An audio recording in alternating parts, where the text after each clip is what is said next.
Hello, everybody. My name is Namdi, and today I'm going to be doing a book review. Hopefully, this will be the first of a series of book reviews I intend to do. If you're my friend, then you know that I love books.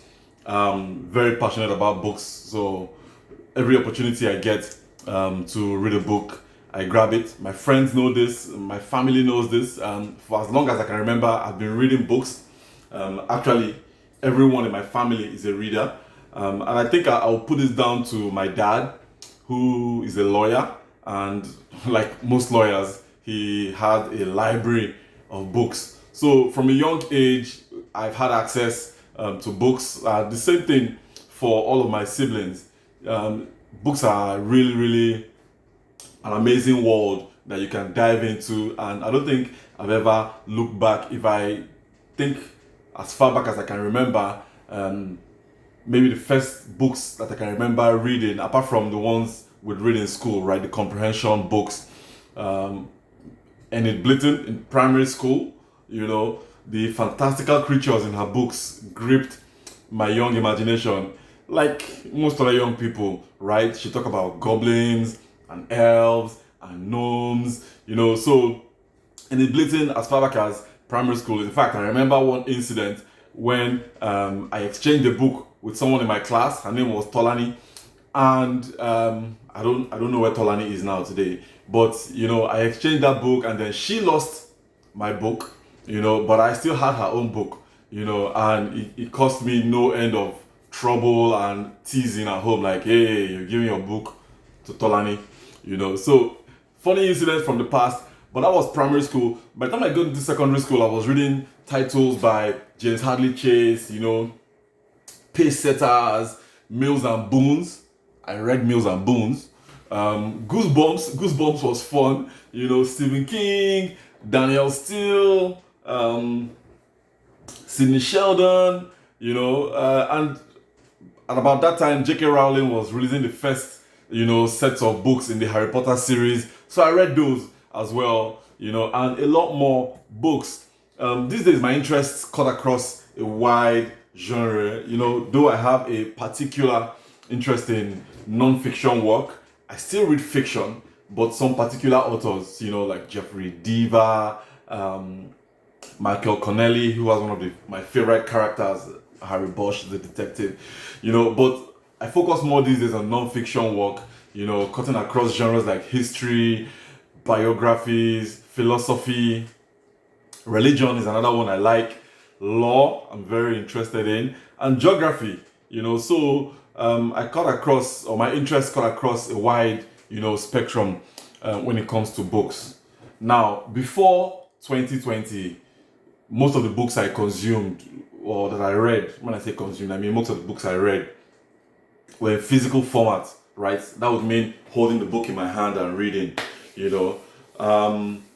But maybe there were a few books here and there, that I'd read, get the digital version and, flip through on my phone, either through an app or maybe a PDF version.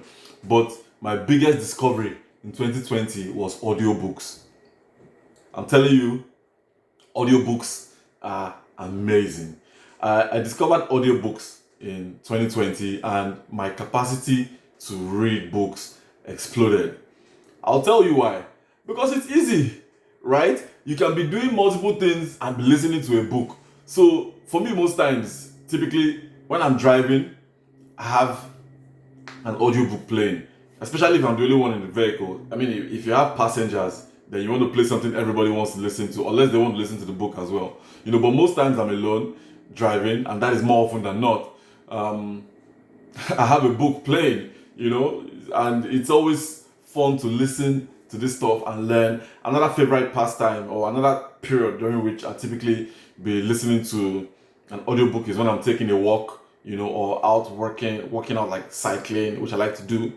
And also maybe if I'm doing chores at home, say doing the dishes, But regardless of the fact that I like audiobooks or have fallen in love with audiobooks, I still read physical books, right? Because I think I place great value in owning the physical book. So if I listen to an audiobook, apart from the physical books I buy, if I do listen to an audiobook and really like it a lot, it's most likely I'm going to buy the physical book and add it to my library. That's almost guaranteed, So that's how I do this thing. I combine different mediums, to read my books. I read physical form. I could read it in digital form on my phone or my tab or my laptop. But my favorite mode of consuming books these days is definitely audiobooks. It trumps everything, and it gives me the opportunity to read more. Because last year I read about 49 books. I've never done that before. The bulk of it was audiobooks, but I did read, a number of physical books as well as some digital books. So if you jump into audiobooks, I can bet you'd be amazed. I know a number of friends who I have recommended it to, and they're so happy, particularly for those ones who usually have to do a long commute, either on the train or the bus, or, even if you're driving an hour, they're like, this has saved my life. I can just, dive into this thing and get lost in this wonder world of books. Now, one question that people ask me a lot is, what is your fascination with books? I mean, why do you like reading books so much? And my response to that question is, why shouldn't I? I mean, as a matter of fact, why shouldn't anyone like reading books? There are a lot of reasons why you should love books. There are a lot of reasons, and the least of those reasons is that our lives are governed by books. Just think about it. That location where you live, that country, that city, that state, has a constitution, right? And what is the constitution? It's a book. If you're a religious person, say you observe one of the Abrahamic religions like Christianity, Islam, or Judaism, it's most certain that your faith is governed by the Bible, the Quran, or the Torah. These are holy books. I guess that kind of like speaks for itself, right? Holy book. So it's a book. So everything or much of what you're observing comes out of a book, whether it's in a legal system or it's in a religious system. And if you want to say, hey, my religion goes beyond the books, there's a lot of canon and rules and laws, all those things are still codified and written into documents, that create a book. So, again, why would you not be interested in books? Ask yourself, what does knowledge come out from? When you go to school, what are you taught from? Teachers don't teach you from their heads. It's from books. Even when they are, they come to teach you, say it's a genius. If your teacher is an Einstein, whatever they're teaching you, they got out of books.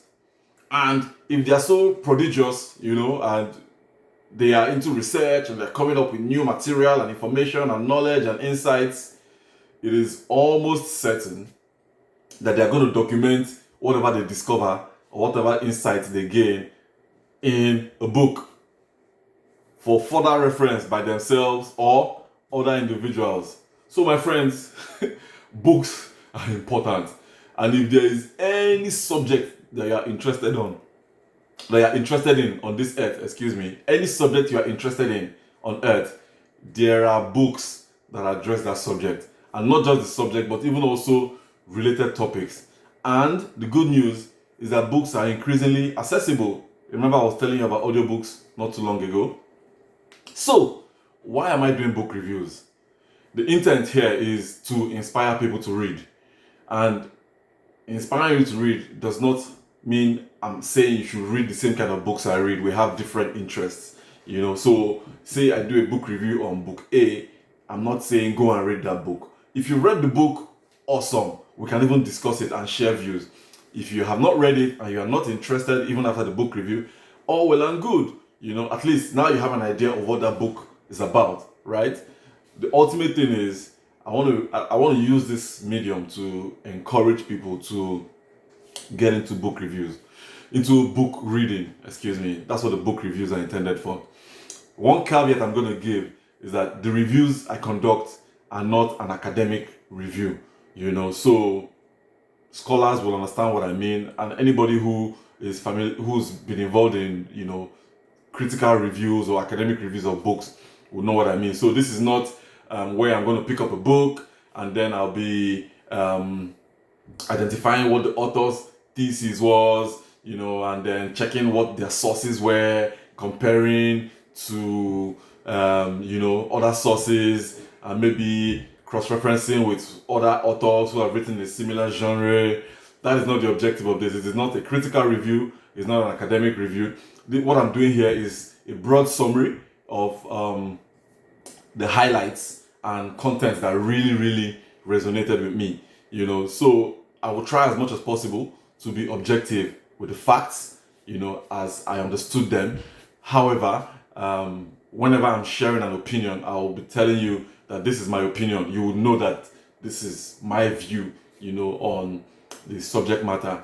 I also want to add that debate is welcome, because I'm always interested to see, you know, how people interpret events, how people interpret the actions of other people, and ultimately an exchange of views helps to build more understanding. You know, at the minimum, when you interact with someone or an idea or an event or an activity, even if you don't agree with it, them, you know, at the very minimum, you would understand what that thing is about if you keep an open mind. So debate is welcome. Feel very free to jump into the comments, agree, disagree, question, you know, anything that I share, you know, in this video. So that's like a quick overview of what I'm doing here. I know it's taking all of 10 minutes. So now I want to jump right into the book that I'm going to be reviewing today. And I'm so excited to share with you guys A Promised Land by none other than Barack Obama. One of the most exciting characters in history. I say history because definitely he's a character for the ages. We're not forgetting about him in a while. Not just us, but the world. You know, his country, America, where he came from. All the countries to which he has some kind of connection. You know, for instance, his African roots from Kenya. Obama is a figure for history, present, and the future. So in 10, 20, 30, 100 years time, people are going to be looking back and saying, oh, the first black president of the greatest country on earth at that time, the greatest country on earth, the first black president was this gentleman, Barack Obama. And this book, A Promised Land, is his autobiography, or his memoirs, his presidential memoirs. I'm going to get into some details, you know, about what's in the book, you know, because I read it and it's really exciting. So we're going to jump into this. But a little bit about Barack Obama himself. I already mentioned the fact that he was the first black president of the United States. Everybody knows that already. He was the 44th president of the United States from 2009 up until 2017. I can never forget the night Obama was, you know, elected, when the election was called in his favor. It was in November in 2008. I was in Okokomaiko. I was doing some work for a client in Agbara, you know, and then we were lodged in Okokomaiko, so every morning, you know, we'll do that commute.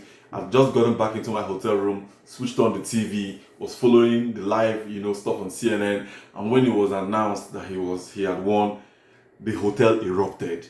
I was in my room, but I could feel the eruption in the hotel, on the streets. There was crazy excitement, you know, and I'll tell you, I don't recall ever being excited about anyone's election anywhere before or after that election. It was uplifting. It was so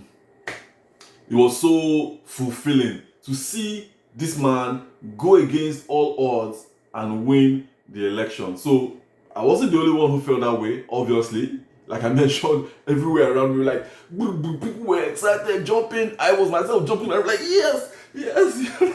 For somebody I don't know, nothing, no relationship or whatsoever, no likelihood that we might even connect at any point in time or whatever. But the fact that he had won was so edifying, you know. And I guess everybody loves a grass to grace story, right? I mean, we occasionally picture ourselves winning our battles the way he won, that battle coming from grass all the way to grace.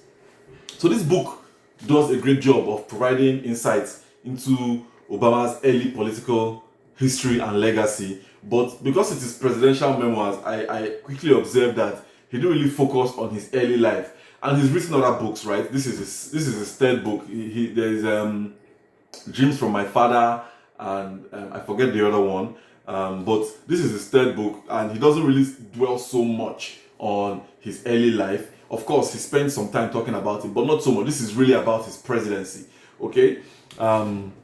If you want to learn about his early life, maybe you want to buy those books, but you definitely get a piece of that action from this book. It has 7 parts, and that's what he does in part 1. He dedicates part 1 to talking about his early life, growing up as a mixed race child in a mostly white society. As you know, his dad was black from Kenya. His dad was in the US as a student and met his mom, who was a white lady, and then they hooked up. Despite initial resistance from her parents, she was very strong-willed, and she stuck with him. And Barack was the product of that union. Although they eventually separated, and he went back to Kenya, but she poured all her love into her son.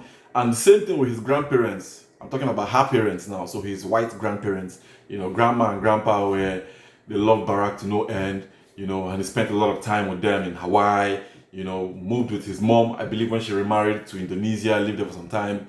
So he has broad experience cutting across, different kinds of lives, different kinds of societies, different kinds of relationships, and he spends a lot of, time, showing how important all that experience was in shaping him into who he ultimately became. Obama also talks about the transformation in his personality, from this unfocused guy. He was unfocused too. Don't think because you see him talking with, people, United States of America, country with a proud tradition. Don't mind me, I'm just trying to talk like him, but if there's one person I enjoy listening to, Obama is that person. There are a ton of other people I love listening to, but listening to him is so, so much fun. And the point I'm just trying to make here is he hasn't always been like that, right? He was once an unfocused guy, like most other young people, doing what all young people do. But this book will tell you how he was able to, move from that guy who was all over the place, if you like, having fun and being, the fun guy, the naughty guy, you know what I mean? And he became a man with a mission, and ultimately the president. I can go on and on about this, but, I think the point is made. So ultimately the book is a bit light on his initial history before his presidency, because it's dedicated just 1 part out of 7 to that part. I guess he was trying to dive straight into the presidency because a lot happened in his tenure, but that's what it was. He refers to his upbringing and all that, but it's fun, it's good background, for you to get a sense of who he is as a person. And then you could also dig more into his his upbringing and who he is if you buy his other books. Another thing that part 1 covers is his after he'd gone into politics, and first of all, community organizing. He was a community organizer in Illinois, in Chicago, and then he now ran, for Senate, the state Senate. From there, he now went to the federal Senate, where he spent 1 term before contesting for the presidency and won. A first-term senator. In America, they call them junior senators. So every state typically has 2 senators. The person who's older is the senior senator. The person who's younger, I'm not talking about older by age, in terms of who got to the Senate first. So he got to the Senate as the junior senator, and after 1 term, he contested for the presidency and won. So you can begin to see that he was really up against some massive odds, but that's Obama for you. That's Obama's story. Real fun. and ultimately very inspiring. So in A Promised Land, Obama goes to significant lengths to speak about some of his personal weaknesses, and that is something I found quite profound. For example, he constantly speaks about his smoking habit. Did you know Obama is or was? Do you know Obama was a smoker? He used to smoke cigarette. Oh, don't quote me that I said another thing. But do you know that Obama was a smoker? As in, right up until when he was in the White House, he was a smoker. And he speaks about how his kids would tease him. Like, hey, dude, you stink.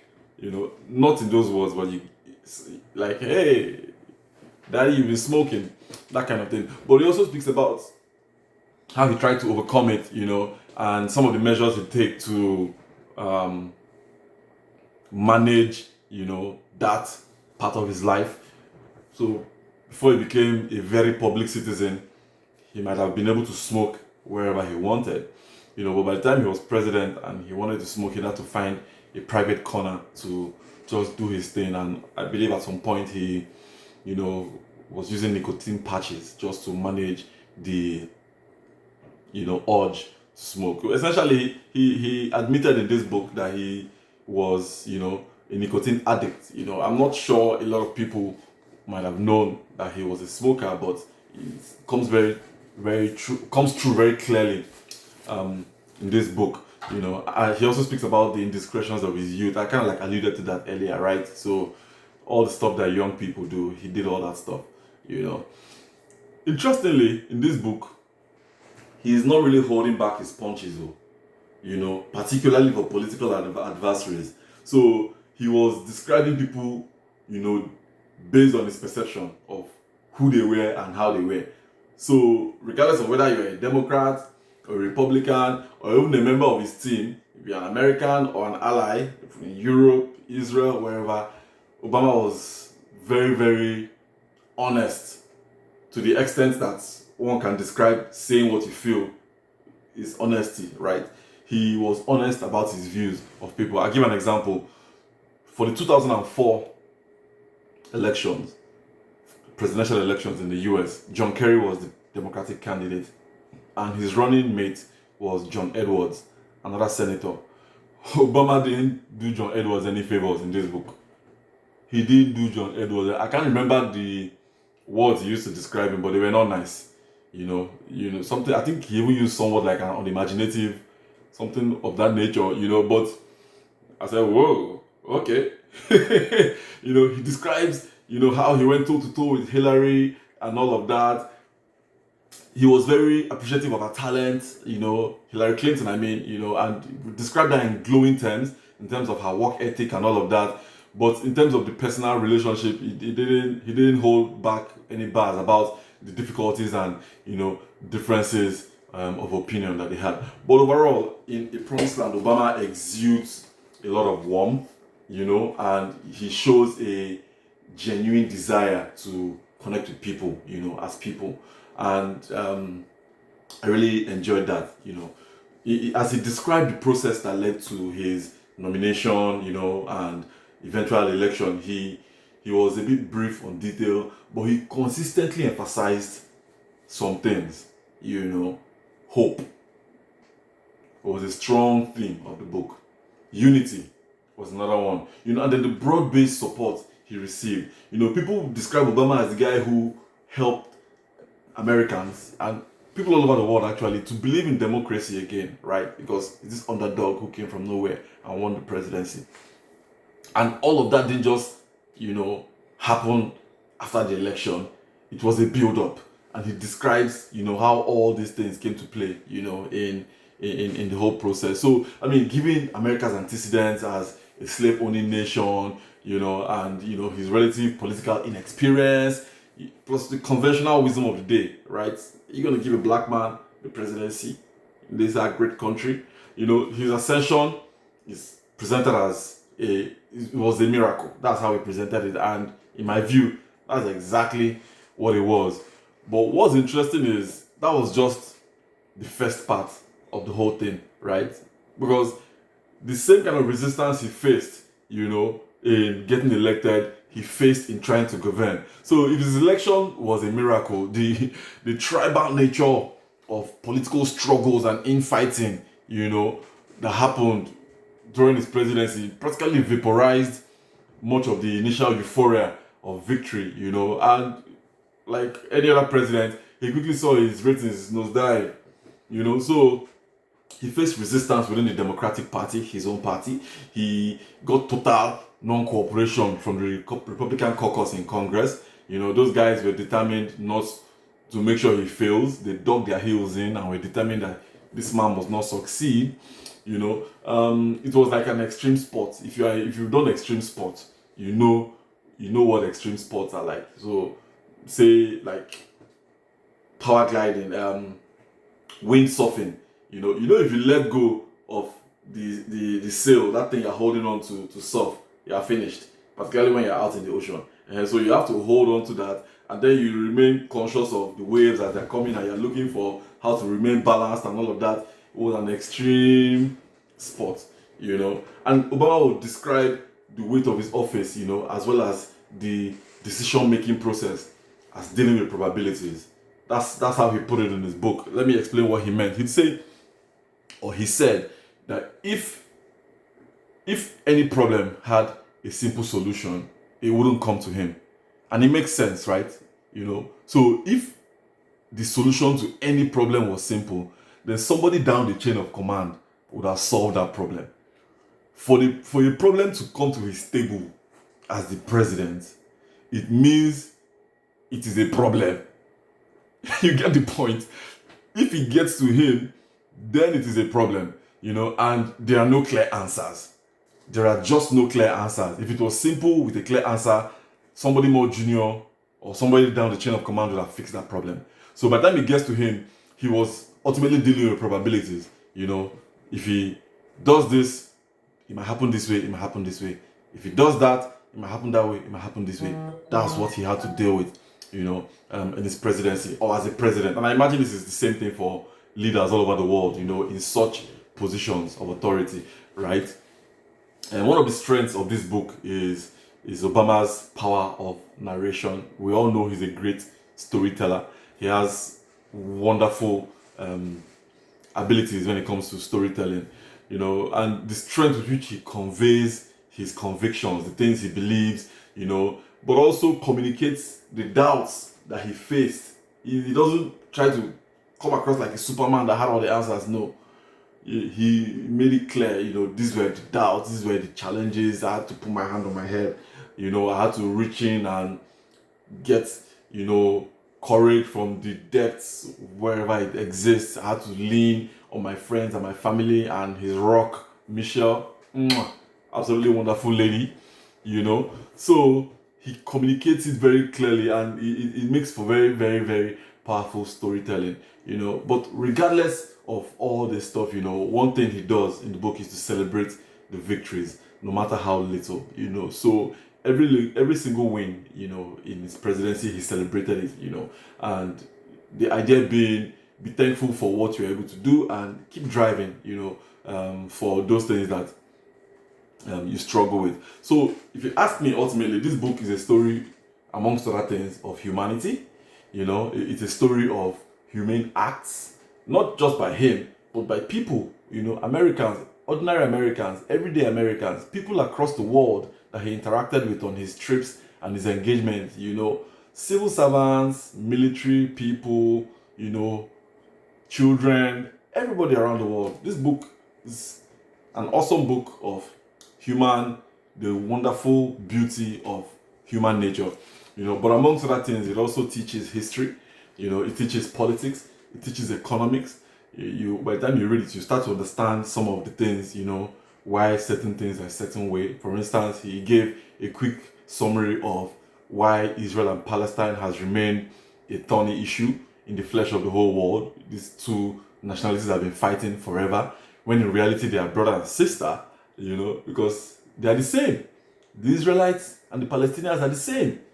They are the same family, but they've been fighting each other forever, and he gives some history, about that, and speaks about a lot of other stuff relating to, economics and what led to certain things like the depression that he was faced with almost immediately he got into office. That was one of the biggest challenges that he faced. As he just entered like this, the world went into an economic recession. If you remember, there was a recession that period tied to the housing market in the US. There was companies collapsing, Fannie Mae and Freddie Mac, Lehman Brothers, so many, pieces on the chessboard that had to be moved to make sure the US economy didn't crash. People were losing their homes, the valuations were going down, they were losing their jobs, they couldn't pay for their houses. It was a shit show. That's the only way to put it. And that was the first thing he faced as he got into, his presidency. But working with his team, his economic team, people like Larry Summers and Tim Geithner, he was able to, turn things around. And so that is what this story is about. From the goal, he had to hit the ground running and, try to win. For me, I'd say A Promised Land. I keep raising it up because I love this book. It helped me to crystallize my thoughts around the creation and sustenance of socioeconomic and political entities. I'm talking about what we refer today as countries, kingdoms, empires, whatever it is, wherever you live. Political entities of this nature have two things at their core. The very first thing is the economy, and then the other thing is security. I'll explain. So human beings have evolved over time, right? We have moved away from being hunter-gatherers where every man for himself, where you see food, you eat, where you can catch game. I'm talking about you hunt animals, you take, where you can find some wild fruits, nuts and berries, you eat, and you move on. You're responsible for yourself. No society is nothing. And over time, thousands of years, of course, we have, changed, how we live to living in, smaller groups like tribes and bands. We still have a few communities like that today, but people like maybe the pygmies in the pygmy tribes in the Congo, in the forests or in the tropical forests of the Congo, and then people from Jared Diamond's book, I believe in New Guinea, in some parts of New Guinea, maybe the New Guinea Highlands or something. I'm not certain, but very few. Most people in today's world live in a country or a city-state or an empire or a kingdom. It's rare you'll find people who live in tribal societies. But the point is, as human life and societies began to evolve into these kind of entities that we know today, there became a need for a special class of people to emerge. Before, as a hunter-gatherer, you're responsible for yourself. As we began to move into these societies, common interests became established. It was no longer, yes, you have your things that are personal to you, that you are responsible for and need to do and take charge of, but also common interests emerge, so there are things that are not owned by just one person anymore. There are things that are commonly owned, or there are activities that have a common impact on everybody. So there emerged the need for a class of administrators who would manage the administration of common interests. In many societies, these administrators were priests. They started out with priesthoods. That's why religion is very fundamental to many societies, and you find a lot of societies are based on religion because administration actually emerged in many places from religious, context. And so these administrators emerged. The administrators that we know as we know them today are the people that we call government. That's the point I've been trying to make. Forget about my long-winded story, please. Administrators as we know them today are government. And the primary responsibility of government is managing the shared resources in the economy and ensuring that those resources can be protected. Security. Those are the two things.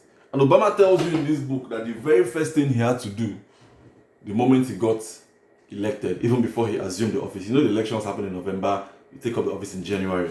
So in that transition period, the first thing he did was to find his economic team, and then after that, define his security team. Obama was so pragmatic that even though he was a Democrat, he kept the Secretary of Defense, who was a Republican from the George Bush era, as his own Secretary of Defense, Robert Gates. So that's how pragmatic he was, And for any entity, like I said, the first question is who's controlling the resources, and then who has the recognized authority to deploy deadly force, or who is in charge of security, So that is what government is about. And going through this book, it helped me to really appreciate that, because a lot of times government can be so complex, we might wonder what's government about and all of that, but that's essentially what government is about. And just think about it, no matter where you live, no government can tolerate a lot of things, but no government will ever tolerate anything that will challenge their control of the economy or security. On the flip side, think about people who are constantly trying to overthrow governments. What do they try to take charge of? One, security, because that is what is going to help them to take charge of the economy. So if you cannot overthrow the security apparatus or take charge, if not overthrow, the security apparatus of the entity where you live or exist, there's no way you can have access to the economy. And this is why you see people like Boko Haram or ISIS, when they take up a location, they start doing what? Collecting tax economy. Then they have their system for making sure that everybody is complying, maintaining their control and hold of that location, security. But that's not the essence of this conversation. I'm not trying to get into what government is about. Just wanted to share that going through this book helped me to really crystallize, those thoughts around what the fundamentals of government is about. Another thing Obama highlights in this book is something that has actually tumbled through my mind, and I imagine your mind as well. So a lot of people who get into government, particularly executive positions, after spending some time there, they end up with gray hair. You must have noticed that, I'm sure. And that's the same thing that happened to him. He got in there, fresh, fine boy, black hair, looking young. By the time Obama came out, his hair was gray, Might sound funny, but there was a reason for it, because the work of public service, particularly in a very central role like president, is hard. It's very hard. It's very, very hard. It's tasking. He says it in this book that there was nothing like work-life balance as a president. He was working Monday to Monday. And a lot of times, he was getting less than 6 hours of sleep in a day. 4 hours sometimes, Good enough for him, he was able to make sure that he went home for dinner every day. But that's because his office in the White House is just a 1 minute walk to his private chambers. So when it's time for dinner, you take a walk home, sit down with the girls, so wifey and Malia, Sasha, the beautiful girls, sit down, have dinner. But that doesn't mean his day is over, like most of us. He'd go back to work, and he was very appreciative of those of his workers, his staff, his White House staff, who didn't have that opportunity. Not everybody lives in the White House. He has the 1 minute walk home, but those other guys don't have that opportunity. A lot of people had to, move away from their families. David Axelrod, who was his media advisor right from the campaign up until when he was the president in his first term, he left his family, where he's from, and was in the White House, was in Washington, D.C., working, because he realized it was going to be tough. But after the first term, he said, hey, I have to go back. I'm not going to continue with this because the strain is way too much for me. So that's how tough it was. And Obama says it like, what? There's no work-life balance in the presidency. Long days, short nights, working weekends. These were the norm. So, and he's not the first person I've seen that gray hair transformation with, actually. I think about the former governor of my state where I used to live, Lagos State in Nigeria, Babatunde Raji Fashola, great guy, hard worker. There was very visible transformation by the time he was done with his 8 years as the governor of that state. Another person that I saw transform was Goodluck Jonathan. You may argue about whether he was a hard worker or not for the Nigerians who are watching this, but that's another conversation, right? The point is simply, which the point I'm trying to bring out of all this is, public service is hard. So people need to be conscious of who they are giving this responsibility. You want to make sure that it's only the most committed people that we are giving this opportunity to serve. So speaking about Nigeria, there are two notable mentions of Nigeria in the book, and each of those mentions is significant. The first one, which is also the better one, is about the fine talent that Nigeria has exported, to America. So on his trips, he'd go around the country, right? And he was describing one of his trips to visit wounded servicemen, people who had been injured in battle. America was involved in wars while he was president. Afghanistan, Iraq. They started before him, but he got in and met and had to carry the baton, right?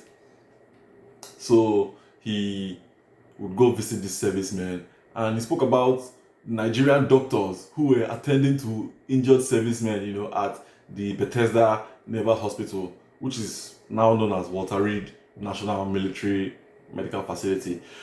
You may not know, but that is where American presidents go to get treated, So at the hospital where the president gets treated, the president, politicians, wounded servicemen, like I just mentioned, some of the doctors there were Nigerians, and he was so proud to describe the quality of service that these guys were providing. It made me so proud. I said, hey, this is something good about Nigerians.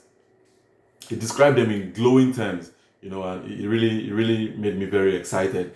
But it also made me sad, because it made me think about how the system in Nigeria prevents its fine talent from being great, and people would end up going to other countries to give what they have. The other mention, which was a bad mention, significant but bad, was of Umar Farouk Abdul Muttalab. The name may be familiar to a lot of people, but I'll tell you who he was. Farouk Abdul Muttalab is a terrorist. He's a Nigerian terrorist, and Islamic extremist. And the reason he's popular he was popular at some time, or was in the news, is probably the way to put it, is he attempted and failed. He attempted to blow up an aeroplane in mid-flight. The aeroplane had taken off from Amsterdam and was heading to Detroit in the US, and then a passenger noticed someone, who had smoke coming out of his pants. This passenger had the presence of mind to jump on that person, disable the person and all of that. In the end, the only person who got injured from that incident was Abdul Muttalab himself. The burns he got from trying to detonate the bomb that was in his pants. So he's actually known as the underwear bomber. If you don't know about Muttalab, then get on Google, look up underwear bomber. You see the name Umar Farouk Abdul Muttalab. This happened in 2009. At the time, he was 23 years old, and he was overpowered. He was burned, so he got treatment when they landed. He was put in hospital, but he still went through the whole trial. And Muttalab is currently serving 4 life terms and 50 years. 4 life terms. So he got his sentence in 2012. So 3 years after the whole shenanigans. Of course, he's been locked up since then, but officially his term started 2012, which is 9 years ago. That means he must be he was 23 in 2009, which is 12 years ago, so he should be about 35 years old now. So he spent 9 years of his 35 years in prison, and he's likely to spend the rest of his life in prison, because what he has is 4 life terms. No, everybody has just 1 life, right? But now you have 4, so if you're alive 4 times, you're going to spend those 4 lifetimes in jail with Jara 50 years on top of the 4 lifetimes. So that is the unfortunate circumstance Muttalab found himself, or put himself in, because he came from a privileged family, very privileged family, and unfortunately he pissed it away. He's currently locked up in a Supermax prison in Colorado. When we say Supermax is, so there are different types of security levels in prisons, right? Minimum security, mid-level security, maximum security. He's in the super max. That is where they keep the worst kind of people, as in the worst of the worst. The kind of people that should have absolutely nothing whatsoever to do with society. That's where Murtala is. Supermax prison. So let's see what happens. America is an interesting country. Who knows? He might get parole when he's an old man and he's deemed to no longer be a threat to society. On all counts, he lost. He tried to blow up a plane. It wasn't successful. You shouldn't ever try to do anything of that nature. Anything east, anything extremist, you should be avoided. So he was a terrorist, was an extremist, different kinds of easts, and now he's spending his lifetime in jail. So we need to eschew those kind of ideologies. I know a lot of it has to do with education and exposure, and if you think about some people who are involved in these things, probably it's because they don't know better. People who are poor and maybe downtrodden and have no option, they see somebody who offers them a little bread and butter and they decide to go along with them. It doesn't justify it, but you might be able to say, okay, this might be why they did that. But for me, someone who comes from a rich, Abdul Muttala's dad used to be the chairman of First Bank, which is a premier bank in Nigeria, right? So he's not someone who lacked for anything, best schools, and education, but look at what he got himself involved in. And Obama mentions him in this book, so it wasn't that great for me, but it is what it is, because it is one of the things that he had to deal with as a president. Terrorism was real and is still real. As a matter of fact, that is exactly what he ends the book on. The note he ends the book on has to do with terrorism, and it was an ode to a significant victory that he scored, in the war against terror. I'm speaking about the neutralization of Osama bin Laden. This is Obama's book, and he led the neutralization of Osama. Not physically, of course, he's not a soldier. His soldiers went and did the job, but he was monitoring it from the White House live. Him and his security team, they were watching, the Navy SEALs, as they got into that compound in Pakistan where Osama was living. They've been monitoring that compound for a while, and then they neutralized the guy. It was a big victory for the US, it was a big victory for the liberal world. Terrorism should never be condoned, should never be encouraged, and anybody who is involved in terrorist activities needs to be neutralized. That's my own view. And yeah, that's the note on which this wonderful book ends. So I think it was a very positive note, to end the book on. So that pretty much sums up what I wanted to talk about in A Promised Land by Barack Obama.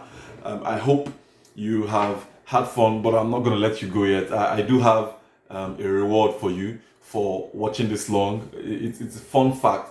I wanted to ask, did you know that Barack Obama has a Muslim middle name? Yeah, Obama's middle name is Hussein. So his full name is Barack Hussein Obama.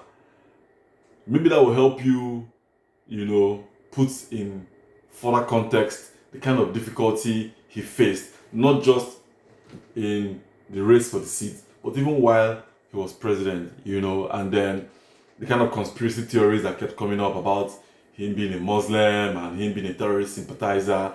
When you're black and you have a Muslim middle name and then you have a son named Obama that sounds like Osama, you can imagine how tough it would be for you. He faced a lot of criticism, and then even Donald Trump, the 45th president who took over, after him, was driving certain conspiracy theories about whether Obama is truly American, and was saying he wasn't born in America and all of that. So, one fun fact for you about Obama: his middle name is Hussein. One other thing I want to share with you, another fun fact, is that this book, A Promised Land, is just the first of at least 2 books he's going to write covering his presidency. Yes, I didn't know myself until I read it, So it covers just the first term. So expect another book, sometime in the future. Fingers crossed for sooner than later. That would be my preference, but of course, I have no input into that. But definitely, when the book comes, it's going to be, it's going to find itself on my shelf. So if you're interested in learning about Obama's presidency, I'm sure you'll be looking forward to that book, being released. So that pretty much brings my book review to an end. 50 minutes in, and the time has just blown past. I thought we were going to crush this in 30 minutes, but I've been having so much fun and looking at the clock quite alright, but I couldn't do it faster. So I hope you enjoyed it. If you did like the book review, please like this video, give it a like, thumbs up, share it, or you can even do both, like and share, so other people can enjoy what you've just enjoyed. Also, if you want to talk more about it, please drop a comment in the section. I will definitely respond, whatever it is you want to ask regarding the book, or just share. If you've read the book, I want to discuss your views about it, or have a different view of some of the opinions I've shared. Please feel free to share, and I'll definitely respond. If your interest is just to find out where you can get it, drop a comment and I'm definitely going to respond. In terms of where to find it, I can give you some quick pointers. Your local bookstore is likely to have it, and if your bookstore doesn't have it, then I recommend you try Amazon. Amazon does have this book, and then when you go through, you can see what the options are to get them to ship it down to you. If getting it shipped to you is a concern, thankfully we live in a digital world. You can find the digital version, which you can read on your device, or you could also get the audio version. You can find this on apps like the Kindle app or the Kindle device if you own one, and if you don't own one, you can download the Kindle app on practically any device, including Android, and buy the book. You have to buy it, it's not free, but you can find it on Kindle. You can get the audiobook on Audible, which is also cool. And then also the Kobo app is another app I use for all kinds of books, and I think it's also fun. Another option you might want to explore is borrowing it from a library if buying it is a concern, right? So if you have a good local library, you might actually borrow from them. I'll tell you guys a secret. I got mine as a birthday gift last November from my darling wife, and she knew I was waiting for the book to be released. The book was released the week of my birthday, so I was just waiting for it to be available in my bookstore. Smart girl, beautiful, wonderful, loving woman. She knew what I was planning to do, and she quickly went to order the book, before my birthday. It arrived on my birthday, so I'm eternally grateful to her for getting me this awesome. This was the best gift I got on my birthday, believe me. And then I had it in queue, to read, because I have a long queue of books, that I plan to read. I ultimately read it last month, but it wasn't even this physical book I read. It was the audio version, which I borrowed from my library, because my library has its app where you can go borrow books. You can borrow physical, digital, or audio versions. So I had to queue actually to get the audio version, because there was a long queue of people for the copies available. And ultimately, when I got the book, when it was my turn, I got the book, I listened to it. But having the physical one was very handy, because there were instances where I needed to make a reference to something, or just quickly check something I had listened to, and see it. You know how it is when you're looking at something on paper. That was what this book, the purpose this book served. And having read the book or listened to the audiobook, when I want to do something or reference something, I go to the glossary, the index, and I look at what the keywords are, dive in, and then I can quickly, refresh my memory about anything that had struck me when I was reading the book. So these are different options. You can buy it, physical, digital, audio. If you have a good library that you belong to, you can probably also borrow it, although I imagine there might be a queue for it. Like, I had to queue, and I was on the queue for over a month before it eventually got to me. So it was well worth the wait. Ultimately read it last month, August, and I think it was really, really worth it. The bonus about listening to the audiobook is that it was read by Obama himself. So with audiobooks, sometimes the author reads, sometimes someone else reads it. You know, a lot of great producers, you know, reading books. And in this particular case, Obama read the book himself, so it was fun listening to him. You know, I've said it before. Obama is really someone I enjoy listening to. You know, so we know the power of his oratory, and yeah, it came through very strongly. So, my friends, thank you very, very much for listening.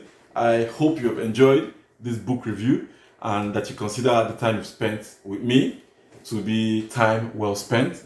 We looked at A Promised Land by Barack Obama, the first in his memoirs, for covering his presidency. And I hope you will join me again for another book review sometime soon. Thank you.